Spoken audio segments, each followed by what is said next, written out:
ഇനിയിപ്പം ഞാൻ നിങ്ങളുടെ മുന്നിൽ വന്നത് നിങ്ങളോട് വേറൊന്നും പറയാൻ വന്നല്ല, നിങ്ങളുടെ പ്രാർത്ഥനയും സ്നേഹവും വേണം. കീമോ സ്റ്റാർട്ട് ചെയ്തില്ല, ചെയ്യാൻ പോകുന്നതേ ഉള്ളൂ.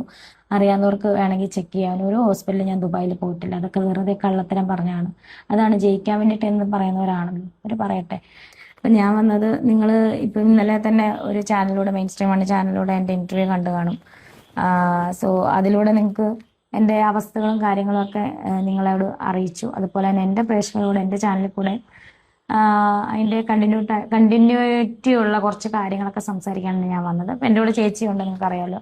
എൻ്റെ കൂടെ ട്രീറ്റ്മെൻറ്റിനൊക്കെ വരുന്ന ചേച്ചിയാണ്. ചേച്ചി ഒരു നേഴ്സായിട്ട് ഇപ്പം തൽക്കാലത്തിന് പോകുന്നു. നേരത്തെ വേറെ ഹോസ്പിറ്റലായിരുന്നു.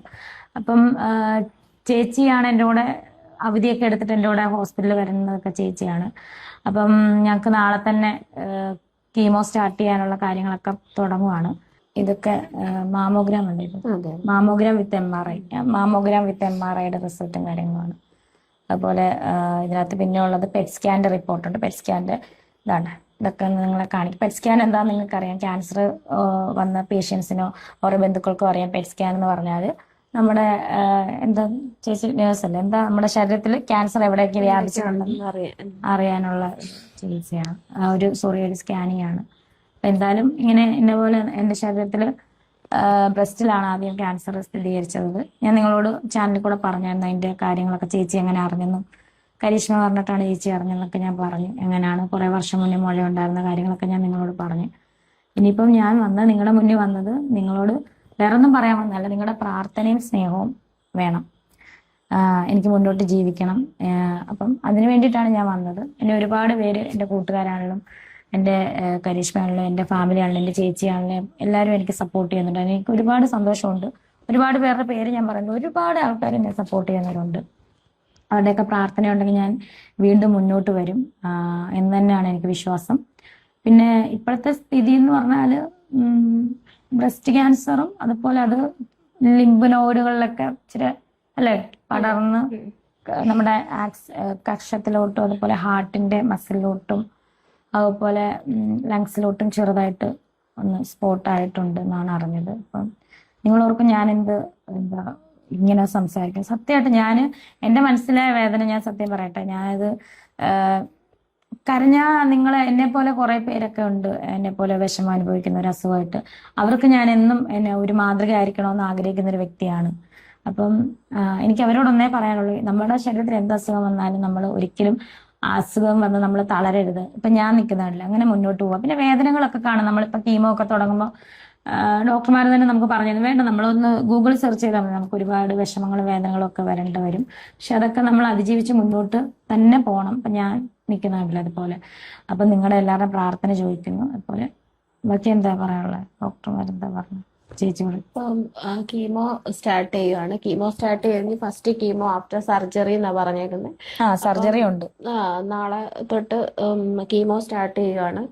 പിന്നെ നാളെ നമ്മൾ പോയിട്ട് ഞങ്ങള് പോയി ബാക്കി കുറച്ച് കാര്യങ്ങളും കൂടെ ടെസ്റ്റ് ചെയ്യാം. കാർഡിയോളജിയിലും പൾമനോളജിയിലും ഒക്കെ ഓരോ ഫിറ്റ്നസ് സർട്ടിഫിക്കറ്റ് വാങ്ങാനുണ്ട്. കാരണം അവർക്ക് ലങ്സിലും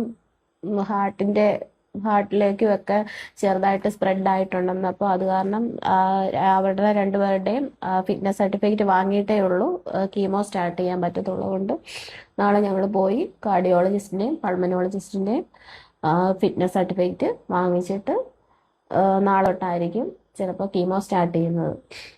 സത്യം പറഞ്ഞാൽ ഞാനിത് ടെസ്റ്റ് ചെയ്യുമ്പോഴും എന്താ പറയുക, ആരും അറിയരുത്, എന്തെങ്കിലും ഉണ്ടെങ്കിൽ തന്നെ ആരും അറിയാം. കാരണം ഇത് ഞാൻ 15-ാമത്തെ വയസ്സ് ഞാൻ നിങ്ങളോട് പറഞ്ഞല്ലോ, 15-ാമത്തെ വയസ്സിലാണ് ഞാൻ ഇതിങ്ങനെ ഒരു മുഴ ശ്രദ്ധിച്ചത്.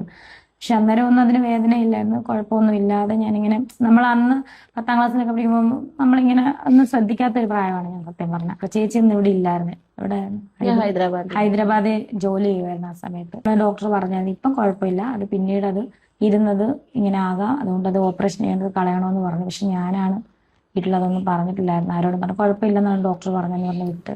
പക്ഷെ അത് ഇത്രയും നാൾ ഇരുന്ന് ഇങ്ങനെ ഒരു ഇതായി. എന്നിട്ടും ബയോപ്സി ചെയ്തിട്ട് ഞാനിത് അറിഞ്ഞിട്ടും ഞാൻ പറഞ്ഞില്ല.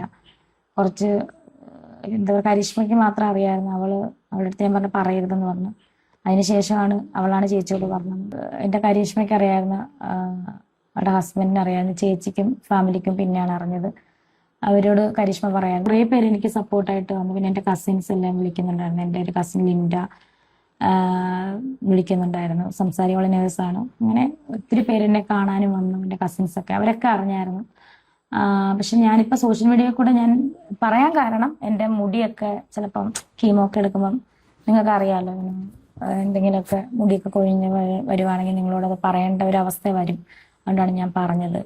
അല്ലാതെ ഒന്നിനും നിങ്ങൾ നെഗറ്റീവ് ചിന്തിക്കരുത്. ഞാൻ വേറൊന്നും കൊണ്ട് പറഞ്ഞതല്ല. എനിക്ക് നിങ്ങളുടെ പ്രാർത്ഥന വേണം, സ്നേഹം വേണം. സോ അതല്ലാതെ വേറൊന്നും ഞാൻ ആഗ്രഹിച്ച് പറഞ്ഞതല്ല. പിന്നെ ഞാൻ മുന്നോട്ട് തന്നെ ഇങ്ങനെ തന്നെ പോകണം. കീമോ സ്റ്റാർട്ട് ചെയ്തില്ല, ചെയ്യാൻ പോകുന്നതേ ഉള്ളൂ. നിങ്ങളുടെ പ്രാർത്ഥനയൊക്കെ വേണം. എന്നെ സ്നേഹിക്കുന്നവർക്കൊക്കെ വിഷമമാണെന്ന് എനിക്കറിയാം. പക്ഷേ നമുക്ക് മുന്നോട്ട് പോയല്ലേ പറ്റത്തുള്ളൂ. അസുഖം നമുക്ക് വരാം. ഞാനിതിന് മുന്നേ ഇത് അറിഞ്ഞിട്ട് പോലും ഞാൻ ഇതൊന്നും എടുത്ത് കളയാനോ ഒന്നും ഒരുങ്ങിയില്ല. എങ്ങനെയും അതറിഞ്ഞിട്ട് ഞാൻ വീട്ടിൽ പറയാതിരുന്നത് ഇങ്ങനെ അങ്ങ് പോട്ടെ. കാരണം വീട്ടിൽ അറിഞ്ഞു കഴിഞ്ഞാൽ അവരെന്നെ ഷൂട്ടിനൊന്നും വിടത്തില്ല, കർക്കശമാക്കും. അതുകൊണ്ടാണ് ഇങ്ങനെ പോയത്. പക്ഷെ ഇപ്പം എല്ലാവരും അറിയേണ്ട സാഹചര്യം വന്നു. പക്ഷെ പെറ്റ് സ്കാൻ എടുത്തു കൊടുത്തു എന്നാണ് ലീക്കായത്. പക്ഷെ എന്നിട്ടും ഞാൻ സമ്മതിക്കായിരുന്നു. ഞാൻ പറഞ്ഞു വേണം അറിയാൻ, അല്ലാതെ മറ്റൊരു വ്ളോഗർ എന്നെ നെഗറ്റീവ് പറയുന്നൊരു വ്ളോഗർ പറഞ്ഞല്ല ഇതെന്റെ പ്രേക്ഷകർ അറിയേണ്ടത്. സോ ഈ വ്ളോഗർ പറഞ്ഞ പോലെ ഇത് ദുബായിൽ നിന്നൊന്നും കണ്ടുപിടിച്ച കാര്യമില്ല. അത് വർഷങ്ങൾക്ക് മുന്നേ ഇങ്ങനെ ഒരു മുഴ ഉണ്ടായിരുന്നു. ദുബായിലൊന്നും എൻ്റെ ലൈഫിൽ ഞാൻ ദുബായിൽ വെച്ചിട്ട് ഞാൻ ഒരു ഹോസ്പിറ്റലും പോയിട്ടില്ല.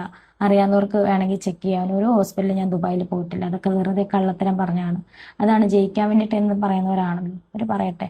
സോ ഇതൊന്നും അല്ല സത്യാവസ്ഥ. ഇങ്ങനെയാണ് ഇതിന്റെ സത്യാവസ്ഥ. ഞാൻ നിങ്ങൾ കഴിഞ്ഞ ദിവസം കണ്ട ഇന്റർവ്യൂവിൽ, ഇതിന് മുന്നേ കണ്ട ഇന്റർവ്യൂവിൽ നിങ്ങൾ കണ്ടു കാണും. മെയിൻ സ്ട്രീമിന് കൊടുത്ത ഇതാണ് എനിക്ക് പറയാനുള്ളത്. ഒരുപാട് നേരം ഞാൻ ഇരിക്കുന്നില്ല. എനിക്ക് ബാക്ക് പെയിനും ഈ നെക്കിന് പെയിനും ഒക്കെ ഉണ്ട്. ഞാൻ വീണ്ടും നിങ്ങളുടെ മുന്നിൽ വരുന്നതായിരിക്കും. നിങ്ങളുടെ പ്രാർത്ഥനയും സപ്പോർട്ടും എല്ലാം ചോദിച്ചുകൊള്ളുന്നു. സോ പ്രാർത്ഥനയും തരിക. Thank you.